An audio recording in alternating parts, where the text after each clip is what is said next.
C.L.U.E is available for you anytime from Sunday to Thursday. It's in the evening, so it really works with a lot of people's schedules. And it's a great space to learn and just be around all that intellectual energy.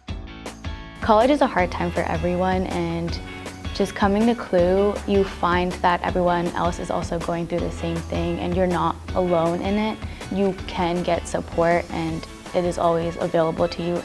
We've all taken the same classes you're in right now that we're helping you with. So we know those professors, we've seen these problems over and over again, we've done those problems, so we have some good insight into the best way to succeed in those classes.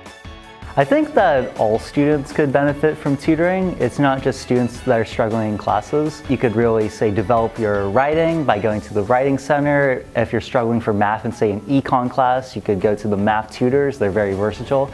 Many students don't know the wealth of resources that are available at C.L.U.E.